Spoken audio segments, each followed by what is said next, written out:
Today, I'm going to beat Pokemon Emerald with only a Cradily. Playthrough rules are in the description. Because the Generation 3 fossils feel like a pair, I will be doing an Armaldo video tomorrow. And I'm sure that has a lot of you asking a question. Why not put these two in the same video and make it a versus video? Well, I figure I should take a minute to explain my decision-making process. Whenever I put together a versus video, I want it to feel as exhaustive as possible. I want to feel like I've gone as deeply as I could into the Pokemon and really unearthed all of the strategic potential. However, currently in my Pokemon Emerald series, I am not doing second playthroughs yet, so it feels a little bit premature to start doing versus videos. I debated for a while if I should do first playthrough versus videos in this series and then later on re-release them when I've upgraded both my playing and my strategical insights. However, I just don't think that that's the best approach because I'll look back on those versus videos and feel like they're a little bit incomplete. So I'm going to continue with the approach I've been using so far in Pokemon Emerald, which is to release standalone videos for every Pokemon that is a final Pokemon in an evolutionary line. Remember, these are first playthroughs. I am sure there is a lot of room for us to optimize and get these times down.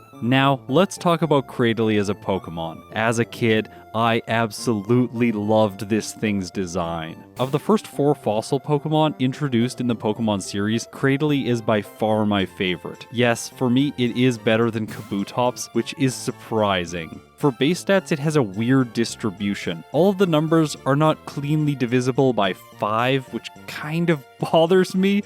But anyways, it has 86 HP, 81 attack, 97 defense, 81 special attack, 107 special defense, and 43 speed. So this thing is mostly defensive, favoring special defense with balanced attack stats, and basically no speed. It has an erratic growth rate, which means it levels up slowly at the beginning and then very quickly later on in the game, requiring the least overall amount of experience to make it to level 100. Now today I decided to go with a naughty nature, and to understand why, we need to look at Cradily's move pool. Its starting set is quite bad.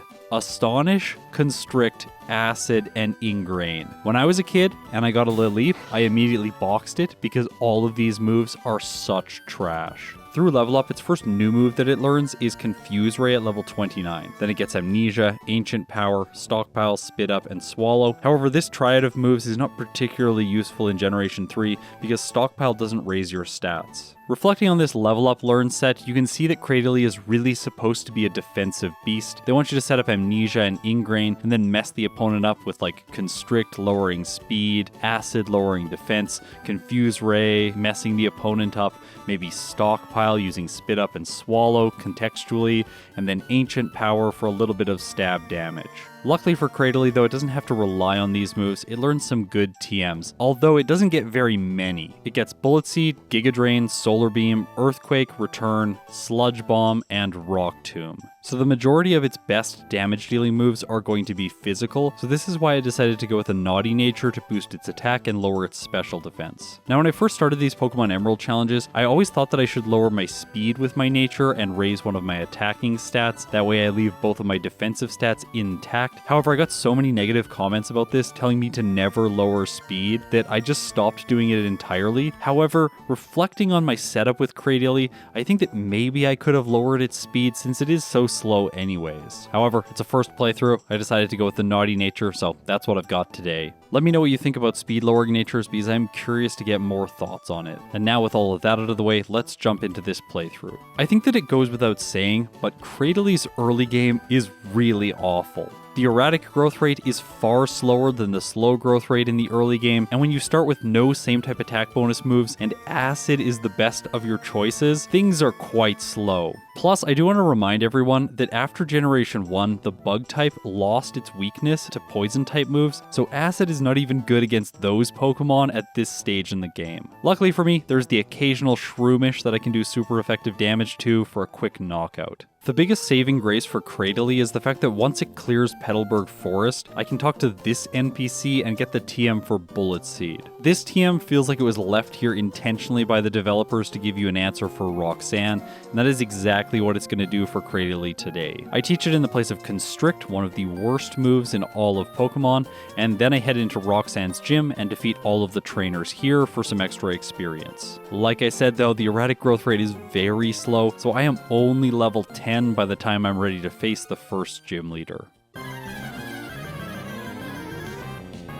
Cradily has several advantages in this fight. The first one is that it's quite slow. The AI treats Rock Tomb as a speed control move, so you'll notice here that after the Geodude uses it, lowering my speed once, then I am slower than it, and it's not going to prioritize this move anymore. I take my time at the beginning of the fight setting up Ingrain, because this fight should be fairly slow. After that, I can attack, finishing off both of the Geodudes very quickly. Now, remember what I said earlier about Rock Tomb being a speed control move? So it would obviously be the move that would do the most damage from Nose Pass. However, it's just not going to use it because I am slower. As a result, it is stuck using moves like Block, Harden, and Tackle, all of which are completely trash against Cradily. By the way, common misconception, the Rock type does not resist the Rock type, so Rock Tomb would be doing neutral damage here, whereas Tackle is resisted. So yeah, Cradily takes an easy victory over the first gym leader. And with it, I get two major upgrades. The first is a 10% boost to my attack stat, which is given by the Boulder Badge, and the second is the TM for Rock Tomb, which I teach right away in the place of Astonish. So finally, Cradily has a physical same type attack bonus move. However, I will note that Rock Tomb only has 80% accuracy, which basically feels like Dynamic Punch. However, it is nice to finally be able to deal significant damage in a single turn.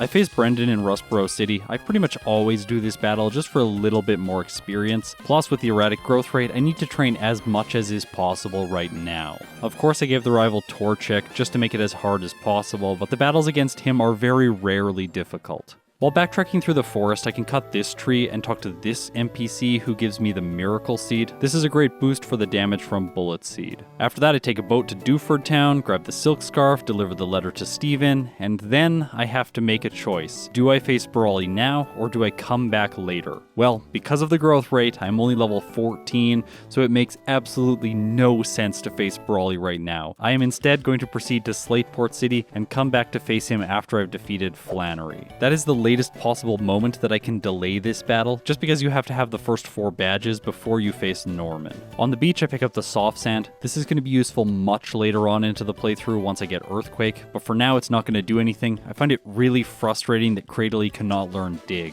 After that, I defeat all the trainers in the beach house, earning myself some soda pops, and then I head into the museum to face the Team Aqua members here, and I didn't remember to heal. I have 10 hit points for this battle. Luckily, I am not going to take any rough skin damage because Bullet Seed does not make contact. However, it only hits 2 times and the Carvanha survives. It goes for Rage, which is resisted, so I only take a single hit point of damage and I knock it out. However, before I'm allowed to heal, I have to face one more grunt. I'm just going to make a small reminder here because no one reads the description, but the rules state that I cannot use items in battle, so that's why I can't heal during these fights. The next battle starts off with Rock Tomb one-hitting the Zubat, and then the second Carvanha comes out. Now, I don't even know if it would one-hit me with Bite, because dark moves are special in Generation 3 and my special defense is quite good. However, this time it doesn't matter because 2 hits from Bullet Seed are all I need to finish off the grunt. Time to head north towards Mauville City. On my way, I grab the rare candy from the Trick House, and then I face Brendan. Unlike the battle against Roxanne, Cradely's speed is now a liability. The Wingull moves first, allowing it to use Supersonic. Luckily it misses, but Rock Tomb of course misses as well. This time Supersonic confuses, Cradily hits itself, Wingull hits Water Gun, Cradily snaps out of confusion, and Rock Tomb misses again.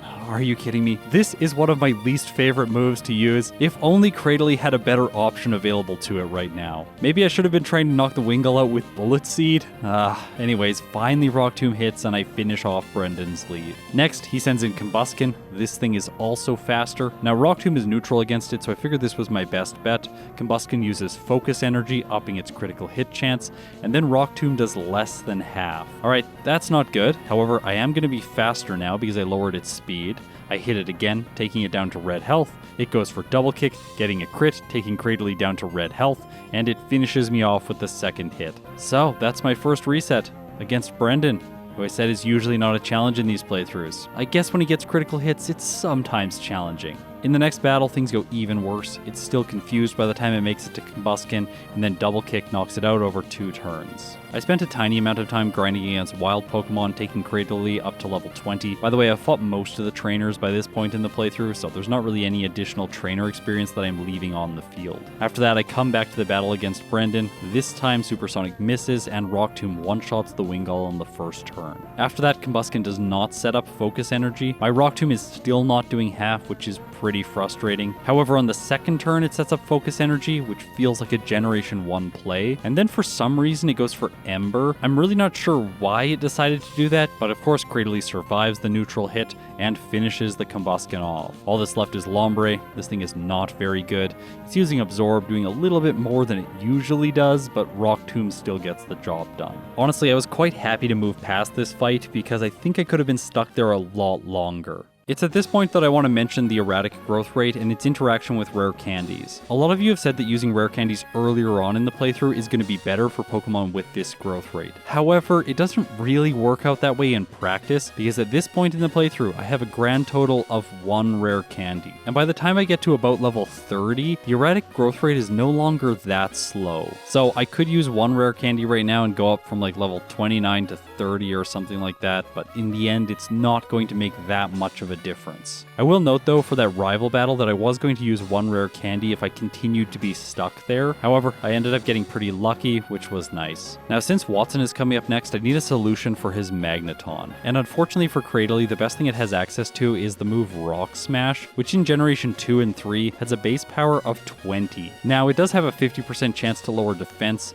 so I'm going to be relying mostly on that. One downside to teaching this HM move early on in a playthrough is that I'm going to have it on my moveset until I reach Lily Cove City, so it's going to be dead weight for a large portion of the playthrough. However, Cradily does not have an expansive moveset, so this is not going to be the worst thing in the world. So let's talk about Watson. Normally to train for him, I fight all of the trainers on the 4 routes that surround Mauville City. This usually gives enough experience to get my Pokemon up to level 28 or even 33 in some circumstances. However, today I have a small snag in this training because against the Wind Straits I have to go up against a Roselia, which is actually dealing decent damage with Mega Drain, and then Rock Tomb misses.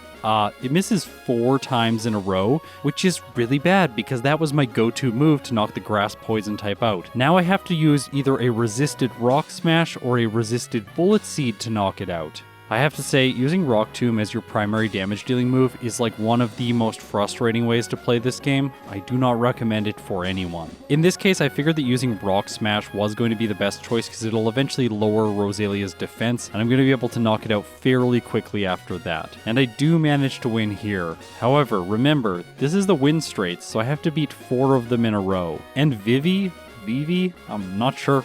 Anyways, she is kind of challenging because she is a Shroomish, which has Effect Spore. This means every time you hit it, you have a 30% chance to get a status condition, 10% for each status condition, paralysis, sleep, or poison. In this case, Effect Spore doesn't get me, but it uses Stun Spore, so I'm paralyzed anyways. Now 25% of the time I will not move, and Cradily also has no speed. Now once again I do manage to defeat her, but the final member of the Windstrait family is the grandma, Vicky, and yeah, she has a Metatite. This thing knows High Jump Kick. Why does a level 18 Metatite know High Jump Kick? Like, that seems a little bit excessive. And as a rock type, I'm sure that you're starting to know where this is going to go. The Metatite sets up Meditate on the first turn, raising its attack stat, and then of course it uses High Jump Kick and knocks Cradily out. So I would say that that is a major time loss. So instead of battling the Wind Straits again, I decided to just fight other trainers. That leads me to Bug Maniac Derek. He's this guy who has a Dustox and a Beautyfly.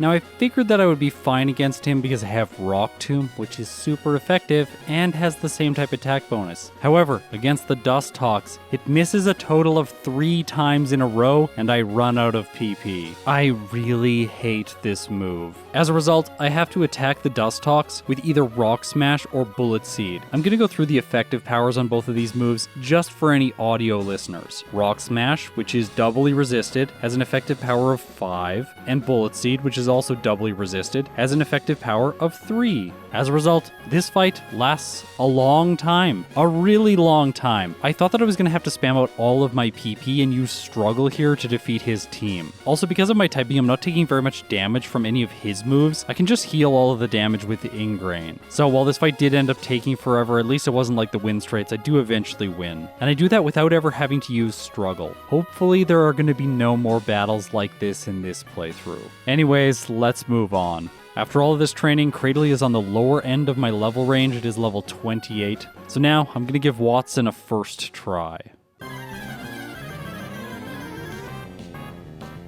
Rock Tomb starts things off dismally as always. It misses. This gives Voltorb enough time to use Spark twice, paralyzing me, burning my Cherry Berry against his first Pokemon. Then, when Rock Tomb finally hits, it does not do enough damage to knock the Voltorb out in a single hit. Okay, so this is going to be a long fight. I use Ingrain, Watson uses a Super Potion, and then I use Rock Tomb hoping for a better damage roll. However, it does exactly the same amount of damage to the Voltorb. Luckily for me though, I resist electric type moves because of my grass typing, so his Pokemon are really not doing that much damage to me. So with Ingrain, I'm actually feeling pretty good about things here. Against the electric, Rock Tomb continues being awful, missing once before I finally hit and knock it out in a single turn. Okay, so it's time to take on his Magneton. It comes out and instead of using Thunder Wave, which I thought it was going to go for, it goes for Supersonic. Luckily, Cradily does not hit itself. Rock Smash connects, doing about a fifth, but it doesn't lower defense. Then Magneton uses Shockwave, only doing 7 hit points of damage, which is only one more than the amount I heal with Ingrain. In this case, the worst move for me to get hit by is Sonic Boom. It will do much more damage. After Cradily hits itself, Magneton goes for Thunder Wave, finally paralyzing me.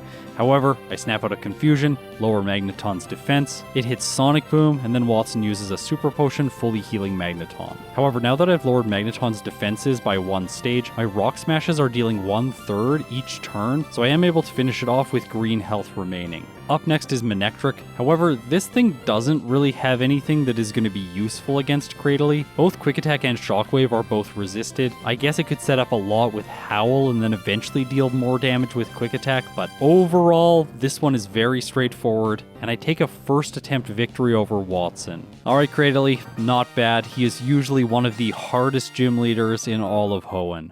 With his badge, I get a 10% boost to my speed stat, which is just one more reason that maybe a speed lowering nature was the right play here. This boost sort of counters it out. Now finally, heading north towards Fall Arbor Town, I get a moveset upgrade. I get the move Secret Power, which is a base 70 power normal type move, which on normal terrain has a 30% chance to paralyze. By the way, pretty much every battle in the game, except the battle with Maxie on Mount Chimney, is on normal terrain, so this is going to be the primary effect. Now here I just want to draw attention to Rock Tomb once again. This move is so bad, even with the same type attack bonus, its effective power is 75. Without any kind of bonus, Secret Power does almost the same amount of damage, and it has 100% accuracy and a fantastic secondary effect. Plus, by this point in the game, you have access to the Silk Scarf, so if I make Cradily hold this item, then Secret Power will have an effective power of 77, meaning that Rock Tomb, the same type attack bonus move, is now just straight up worse. While I go to Meteor Falls, I'm just going to take a moment and talk about this move. Maybe they thought that they couldn't give you a fantastic TM from the first gym leader, so giving you Rock Tomb, which has lower accuracy and only 50 base power, was a fair trade-off. However, I really dislike the design trend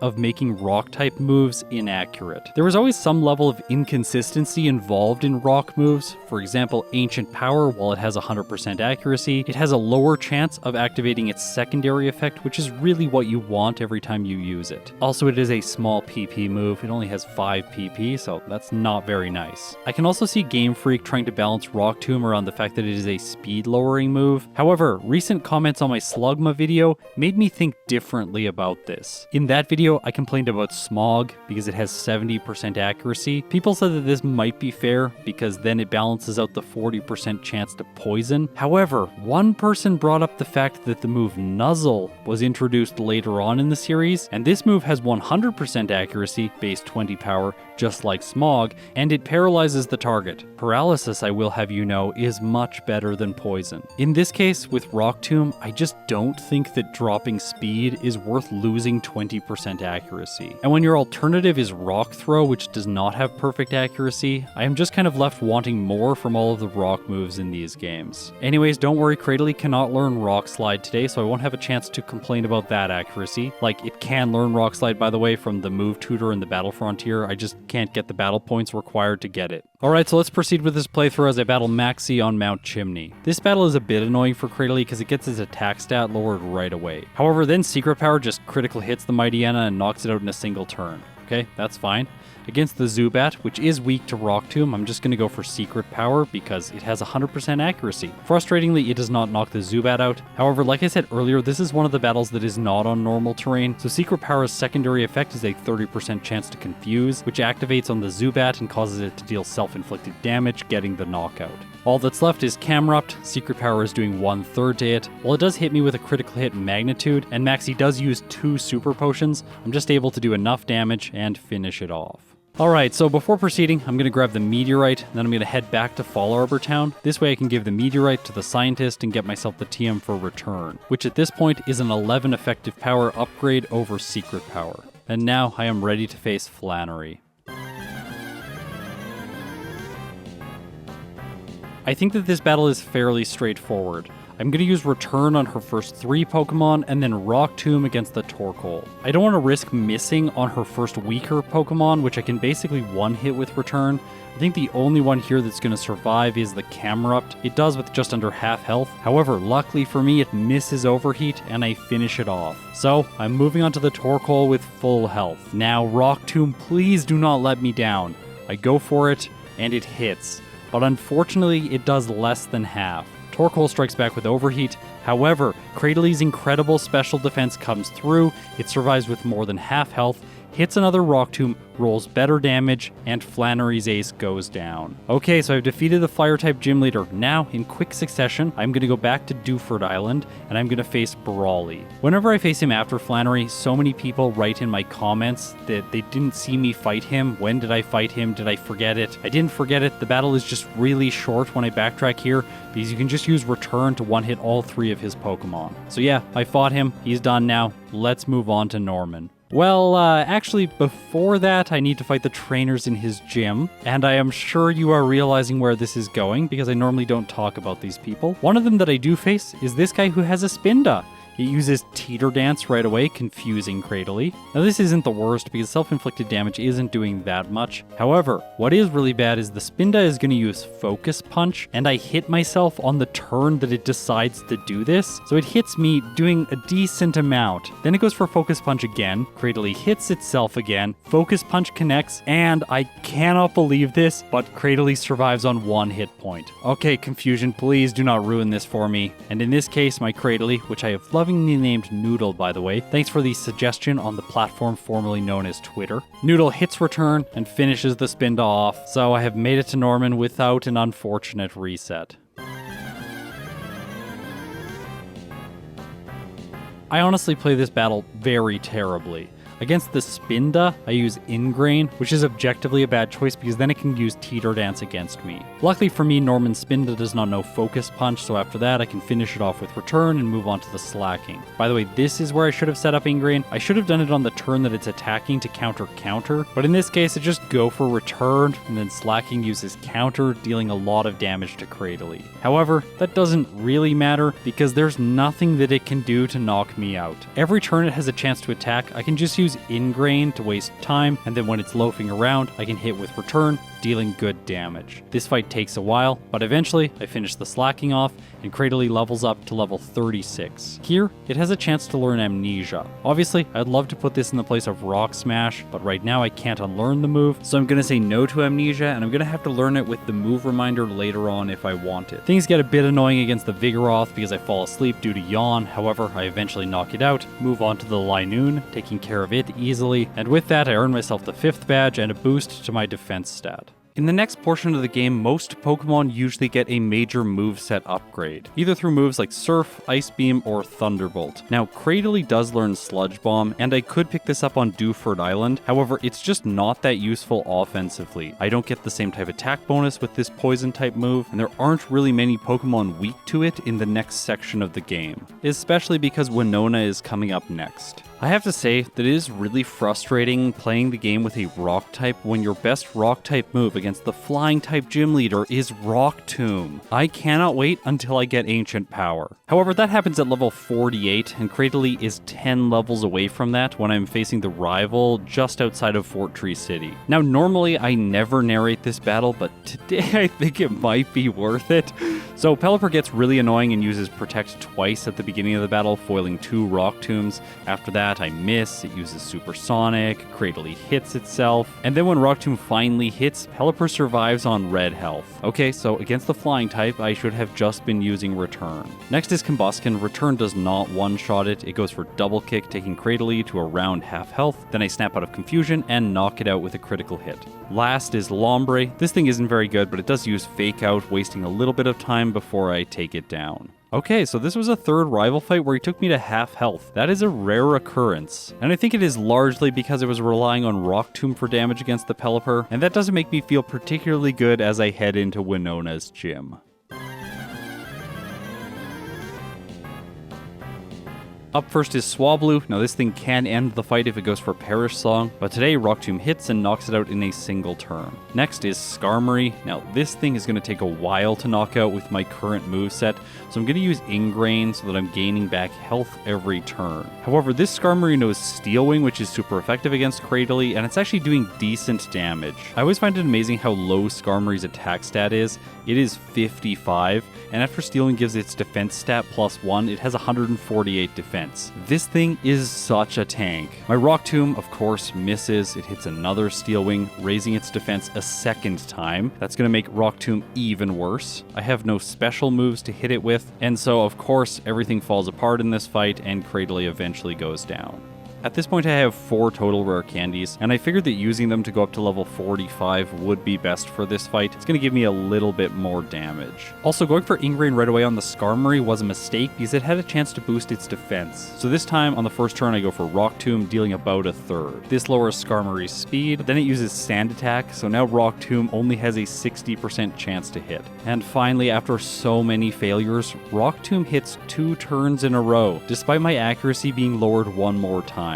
So, I do manage to take out the Skarmory. However, my accuracy is still ruined for the rest of the fight, but Rock Tomb comes through hitting the Tropius, but it just barely survives with a sliver. It charges Solar Beam, I use Return for slightly more accuracy, and knock it out. Okay, time for Pelipper. I go for Return, doing more than half. It uses Supersonic, confusing Cradily. Winona uses a Hyper Potion. Cradily hits itself, and Pelipper, of course, uses Protect, buying more time for Cradily to hit itself again. However, I have Ingrain, so I'm not really taking very much damage each turn. Plus, Pelipper doesn't really have any good moves against me. Aerial Ace is its best option, but Cradily is a defensive beast, so that isn't really going to matter. I hit with another Rock Tomb, finishing Pelipper off in a single hit, and then Winona sends in her ace, Altaria. Now, this thing can be scary if it sets up Dragon Dance multiple times and then starts attacking. What I'm really hoping here is that I'm going to be able to hit through the sand attacks and do enough damage to take it out before it attacks. Of course, my first Rock Tomb misses, but Altaria's Earthquake does almost nothing to Cradily. I guess this is because I'm really overleveled and my defense stat is quite high. Rock Tomb hits, taking Altaria down to red health. It restores a little bit of health with an Oran Berry. Following that, I miss on 4 consecutive turns, but my 5th return hits and finishes Altaria off. That was a very tricky fight. I could see myself getting stuck on that Skarmory if I re-attempted it. Now, finally, with the next section of the game open to me, Cradily is going to get some potential upgrades. First of all, I can get the TM for Giga Drain by talking to this person and showing her a Grass-type Pokemon. I don't think this move is going to be immediately useful for Cradily, so I'm going to hold off on teaching it. However, as soon as I reach Lily Cove City, I am going to get rid of Rock Smash, and in its place, I'm going to put Hidden Power Ghost, because this is going to be useful as soon as I get to Tate and Liza. After that, I take on Maxie. Now, this fight isn't really that difficult for Cradily, so I'm not going to talk about it. I'm just going to mention 2 different things. The first one is that Mightyena knows Roar, and sometimes it will use this to switch your Pokemon out. However, it can't in this case because Cradily has the ability Suction Cups. The second thing is, after I defeat the Mightyena, I finally have the chance to learn Ancient Power, which is a long overdue upgrade to Rock Tomb, so good riddance. Now I have a Rock-type move that has more than 50 base power and 100% accuracy. Plus, it has an incredible secondary effect, even though it only activates 10% of the time. By the way, in Generation 2, Ancient Power's secondary effect will never activate if you knock the opponent's Pokemon out. However, in Generation 3, they fixed this, so even if I get a KO with Ancient Power, I do have a chance of getting the Omni Boost. Team Aqua admin Matt is up next, and he's not a problem for Cradily either, so with that, I am moving on to Shoal Cave. I've started exploring this area every time in my Emerald playthroughs just because it's so good. You get an extra rare candy, and you also get the Shell Bell, which is a great item for a Pokemon that is as defensive as Cradily is. So now let's head into the 7th gym and do what is usually the hardest gym battle in all of Hoenn. Normally the reason that Tate and Liza are so difficult to defeat is the fact that your Pokemon has no ability to heal itself. As a result, I go for a turn 1 Ingrain with Cradily. Xatu one-shots my Zigzagoon with Psychic, and then Claydol hits Earthquake, but it doesn't really do that much. So now, instead of using Hidden Power Ghost, which is my best offensive move, I'm going to use Ancient Power to knock out the Xatu, just in case I get an Omni boost. It does one-shot, but I don't get the secondary effect. Tate and Liza send in Lunatone, and Claydol does a little bit more damage with Earthquake. Now, on the previous turn before Xatu went down, it confused me, so Cradily doesn't get an attack in on the next turn, and then Lunatone uses Hypnosis, putting me to sleep, which is really frustrating. That is one of the reasons I like to use Resto Chesto strats here. The berry also helps against Hypnosis, and if the opponents don't put me to sleep, then it gives me one free full heal. While I do wake up and finish the Claydol off with 2 hits from Hidden Power, I just don't have enough health to survive the Lunatone's Calm Mind boosted Psychic. So that's my first loss here. Maybe my mistake was not knocking out the Claydol right away, preventing it from using Earthquake. So in the next fight, I use Hidden Power as much as I can to finish off the Claydol quickly. Unfortunately, because of Xatu's Confuse Ray, I am dealing a decent amount of damage to myself, and I basically get back into the same situation that I was in the last fight. However, in this case, Xatu has set up with Calm Mind, so it wants to attack now. By the way, I do not know why the stage modifiers are not showing up for the Xatu. Anyways, I just identified another bug in my program. I use Ancient Power, knocking the Xatu out. However, once again, Hypnosis messes me up and Cradily goes down. Both of my prior approaches didn't work, so what if I just go for Ancient Power on the first turn and knock the Xatu out right away? Still, no Omni boosts, which is a little bit frustrating. I tank Earthquake damage, and then I'm going to prioritize knocking out the Lunatone to prevent the use of Hypnosis. Hidden Power does more than half, Lunatone sets up Calm Mind, and I knock it out. Okay, so this is the first time I have made it to the Claydol and the Soul Rock together. I can finish off the Soul Rock with 2 uses of Hidden Power. It doesn't do any damage because it just sets up Sunny Day. Alright, so I have orange health left over for their final Pokemon. Can I defeat the Claydol before it finishes me off with Earthquake? Because it's a 2-hit, unless it gets a critical hit, I will. And on the final turn that it has a chance to attack, it just goes for Light Screened, and I finish it off with my physical Hidden Power. Alright, so I've earned myself the 7th badge, and with it comes a boost to both my special attack and my special defense. Cradily doesn't have any problems in the Space Center battle, so now I'm going to finish off the plot line, and just before the battle against Archie, I'm able to finally pick up the TM for Earthquake. While I fight Archie, I'm going to talk about my reasoning as to why I did not teach this powerful move to Cradily right away. It tends to be the case in my playthrough when I get a really unique move like Ingrain, which isn't learned by a lot of Pokemon and has some useful effect in battle, that I tend to hold on to these moves longer than I should. I think at this point, Ingrain is getting less and less useful, and it would probably be better to just have coverage on my moveset with Earthquake rather than holding onto this move for a longer period of time. I think I got seduced here by the fact that Cradily is a defensive beast when you look at its base stats. However, if we examine its actual stats during this battle against Archie, you can see that its special defense and special attack stat are actually not too far apart. And its attack stat is actually higher than its defense stat. If we go back and look at its base stats, this doesn't make sense at all. However, we have to remember that I'm using a Naughty Nature to boost my attack stat and lower my special defense stat. But the math is still not really working out. My special defense and defense stat still should both be higher than my attack and special attack.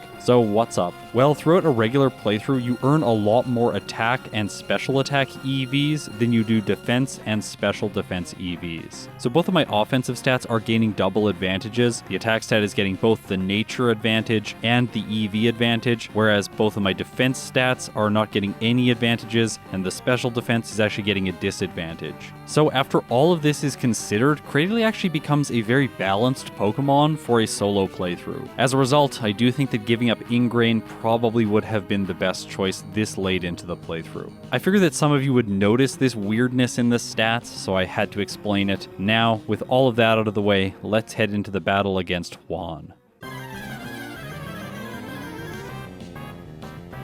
I just spent a good amount of time saying how Ingrain is not that useful, but I am going to set it up at the very beginning of this fight. I'm gambling here a little bit because I could be confused by the Love Disc. After all, I'm holding the Shell Bell, not a Person Berry. In this case, though, it goes for Sweet Kiss first turn, and Cradily damages itself before knocking the Love Disc out with Ancient Power. Once again, no Omni Boost. Next is Celio. It does some damage with Aurora Beam because Cradily hit itself, and then I finish it with Ancient Power on the next turn. Next, Juan sends in his Kingdra. The only reason it's really a threat threat is the fact that it has double team. It loves to set this up, then use rest in combination with a Chesto Berry to heal, and it can get quite annoying, especially when you're not able to do more than half to it with each hit. And in this case, it also gets some good luck, because it crits with Ice Beam, knocking Cradily out.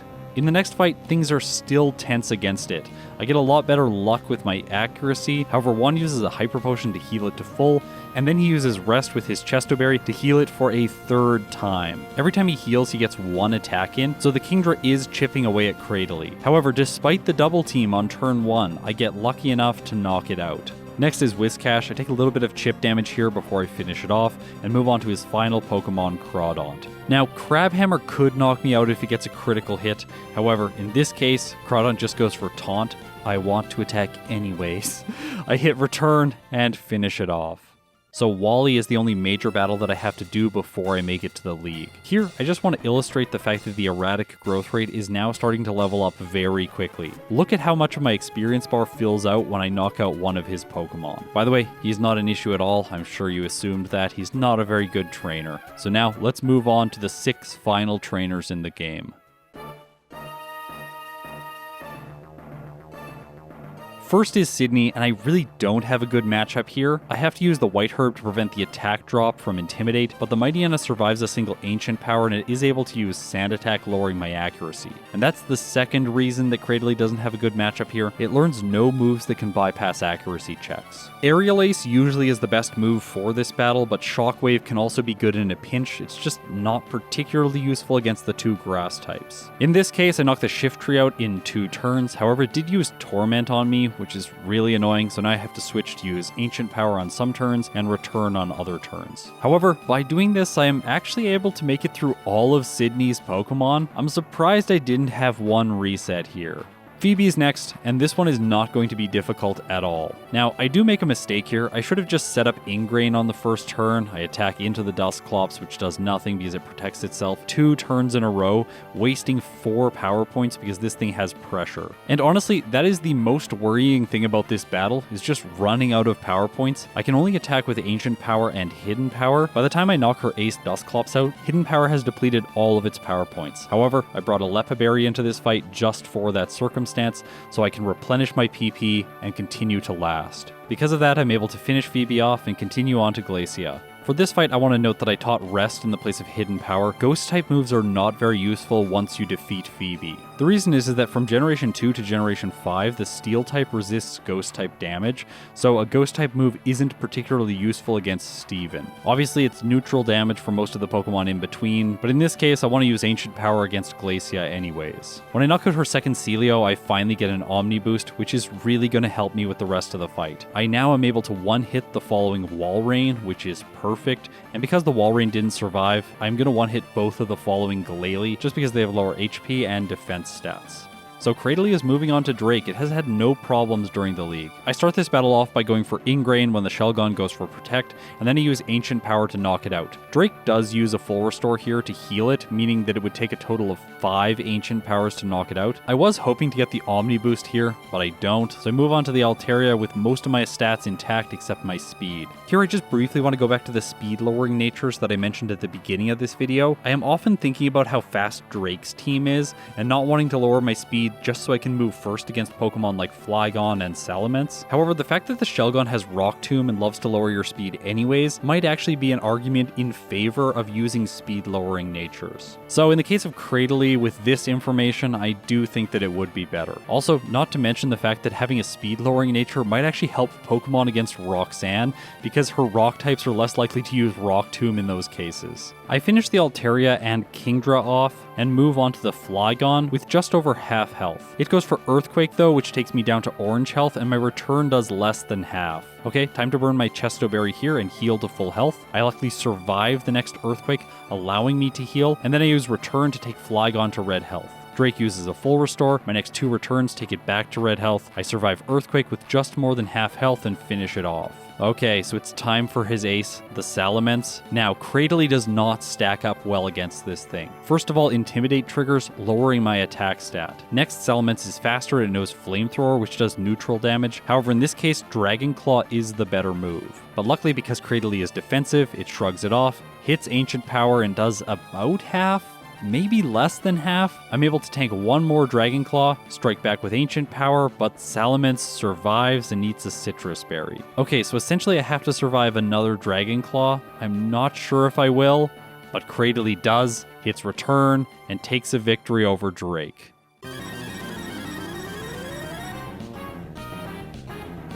Okay, so it is time for Wallace, and I have bad news here. The Whale Lord that starts the fight off is pretty awful for Cradily. It can do so much damage with Blizzard because the rock type does not resist ice type damage, and the grass type is weak to it. As a result, I take a quick loss in my first battle. In the next battle, I try to heal with rest, but then the Whale Lord freezes Cradily and leads to another quick loss. I have 8 rare candies at this point. I think that I should use some now. It's kind of painful because Cradily is about to level up to level 65, but there's nowhere to do training before Wallace. So I use 4 to go up to level 68 and attempt the battle again. I was hoping that this would give Ancient Power a 2-hit on the Whale Lord, but it just barely isn't. I think if I used Earthquake here, I would be 2-hitting. However, once again, I'm not teaching it because I'm thinking that Ingrain is going to be useful in this battle. Finally, I managed to take the Whale Lord out, and Wallace chooses to send in his ace Milotic next. Like Cradily, this thing is a defensive beast, specifically with its special defense, but it's also hitting really hard with Ice Beam, and despite return doing half, it eats a Citrus Berry, so it will survive one more hit. But it doesn't matter anyways because Cradily doesn't.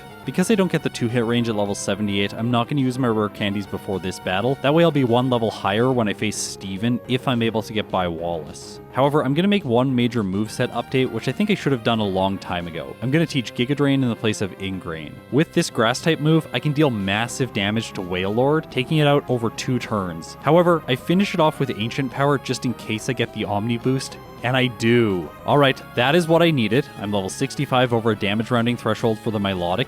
Let's see how much Giga Drain does when I have +1.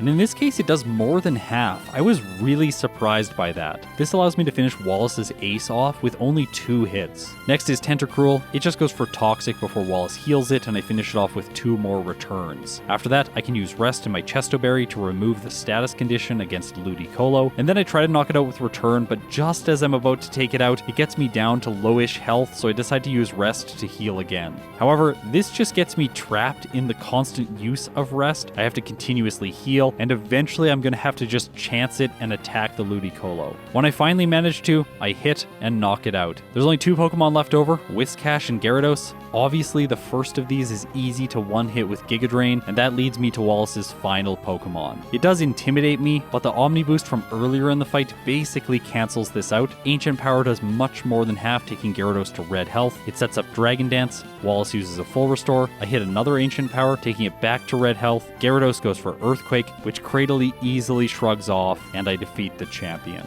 So Cradily was able to defeat the league with a time of 1 hour, 59 minutes, and 20 seconds, with 10 resets at level 66. This took 7 hours and 11 minutes of game time. By the way, a lot of you have requested a tier list of Wallace finishes so that we can have 2 separate tier lists for Emerald. This way we can split out how Pokemon perform up until the end of the league, and then how much Steven changes the rankings. I think that this is a really good idea, but with how busy I am over the fall this year, I'm just not going to be able to pull it off. So starting in 2024, I will have 2 tier lists for Emerald version, so we can track both of these separate metrics. So for now, let's head to Steven and see how Cradily can do. Before this fight, I am going to save and then use my rare candies. I have a total of 8, so this can take Cradily up from level 66 all the way to level 74. Now, let's take on the most terrifying trainer in all of Hoenn. It's time for Steven Stone.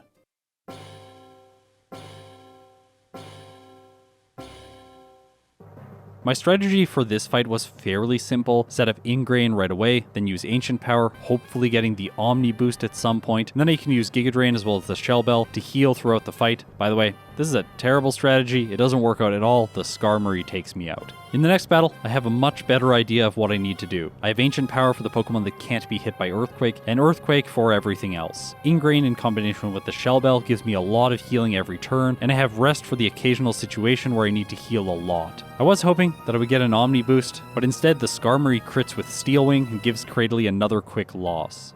Okay, so I'm only level 74. I'm going to go into the Safari Zone and grab one more rare candy. By the way, you have to talk to this hidden item from a very particular angle. If you click on it from above, you do not pick it up. So you have to pick it up from the right-hand side. It's very strange. Now at level 75, nothing really changes about the battle. I essentially just need to get lucky against Skarmory. It needs to not get a critical hit, and I'm hoping to get at least one Omni boost. It doesn't happen over 2 more fights, so I decided to go and train 3 more levels just to get Cradily up to level 78 for the battle against Steven. As this fight starts, I should really mention that Cradily just doesn't have anything that is particularly good against both Skarmory and Claydol. Because Cradily can learn Sunny Day, I could have used Hidden Power Fire for the steel types. However, I didn't anticipate that because I thought that Earthquake as well as Ancient Power would be enough for this battle. The strategy that I'm essentially hoping for here is enough Omni boosts against the Skarmory to make the rest of the fight possible. In this case I get 2 and I figured that that would be enough, so let's move on to his next Pokemon. He selects Metagross, I go for Earthquake, Outspeed, however it's just barely not enough to KO, and the Metagross strikes back with Meteor Mash, a 100 base power steel type move. And while it's super effective, it only takes Cradily to orange health, and then Steven uses a full restore, allowing me to use 2 more Earthquakes, finishing his ace off. However, from here things do not get easier. Next, he sends in Claydol. As a ground type, it resists Ancient Power, and Earthquake does absolutely nothing to it. Another problem is that I have to stall for time whenever it uses Reflect, because I need the maximum amount of damage per turn. It looks like Ancient Power is doing around a third. However, after my second one hits, I realized that I was going to need 2 more, and that means that Steven is likely to use a full restore here. And as anticipated, when the Claydol is on low red health, he does heal it. Okay, so the situation now is that I'm going to have to spam out all of my PP and use Struggle to defeat the remaining Pokemon on Steven's team. That is the Claydol, Aggron, Cradily, and Armaldo. I can time this out so that I use all of Ingrain, Ancient Power, and Earthquake, and then use Rest last so that I ensure that Cradily is on green health when it moves on to the remaining Pokemon. Plus, Ingrain and the Shell Bell are incredibly important here. Every turn I will gain back significant health despite having to use Struggle. However, I am going to be taking damage from the opponent's moves every turn, so this still might not be possible. Finally, I finish the Claydol off, move on to the Aggron, and here Struggle is doing very little. However, because of the 2 Omni boosts at the beginning of the battle, Aggron's Earthquakes aren't doing that much. Reflect fades, and now Struggle is doing significantly more damage. Aggron starts using Solar Beam, which is really not good. It does not have impressive special attack. Also, since Solar Beam is taking 2 turns, it gives me more time to heal. Now, this fight does end up being very long because Steven uses a full restore on Aggron before I finally take it out. However, I'm moving on to the final 2 Pokemon, fittingly the Fossils, with green health. Steven sends in Cradily first, my Struggle does about a quarter, it goes for Giga Drain, which I guess is a bit annoying. However, then my next Struggle gets a critical hit, taking it all the way down to red health. It goes for Ingrain, Steven uses a full restore, and then, over the course of 4 more turns, I knock it out. My Cradily is still on green health going into the battle against Armaldo. Struggle does more than a third, Armaldo hits with Ancient Power, and it doesn't do very much, and as a result, over the next 2 turns, I finish it off, and Cradily clocks in with its final time of 2 hours, 15 minutes, and 4 seconds. This was with 14 resets at level 79, and it took 7 hours and 58 minutes of game time. In terms of real time, this is around 4 minutes slower than Mewtwo, which I played a year ago when I really didn't know these games very well. And that means Cradily earns itself the 10th place overall in my real-time tier list. In previous videos, I noted the fact that grass types really struggle in Hoenn. This seems slightly counterintuitive, but it is largely because Steven is incredibly hard for them. However, in this case, Cradily ends up being the highest ranked grass type Pokemon that I have used to date. In this case, its fantastic defenses paired with a move like Ingrain as well as Ancient Power really allowed it to produce these sorts of results. However, it is worth noting that as a defensive Pokemon, it was never going to be ranked particularly high on the tier list. It's just a reality that the solo running format favors Pokemon that are fast and hit hard. So how do its game time results stack up against the other runs? Well, unfortunately for it, not quite as good. It was significantly faster than Mawile, but slightly slower than Absol. So that earns it 12th place overall. If I went back and did this run again, I think that I would go with a Brave Nature to boost my attack and lower my speed. In the final fight, Cradily was not faster than the Skarmory or the Metagross. I relied on Omni boosts to get enough speed. Plus, I think it's defensive enough to take a hit every turn, and just having slightly more one-hit ranges throughout the playthrough would be overall more beneficial. I think another change that I would consider is Hidden Power Fire. I am not entirely sure how this would affect the Tate and Liza fight, because Hidden Power Ghost really did help me there. So when I do come back to revisit Cradily in the future, I'll have to do some testing to figure out if that is the correct choice. So that's it for the rock grass fossil, but we are not done with the Generation 3 fossils, because tomorrow I'm going to be doing a solo run with Armaldo. As the more offensively oriented Pokemon, I think that it is going to produce better results, so tune in tomorrow to see how it does. Like, subscribe, and ring the chime echo so you're notified when that video goes live. If you support me on Patreon or through YouTube memberships, thank you so much, it means the world to me. Now, if you've made it this far, you're incredible. I'll see you in my next video.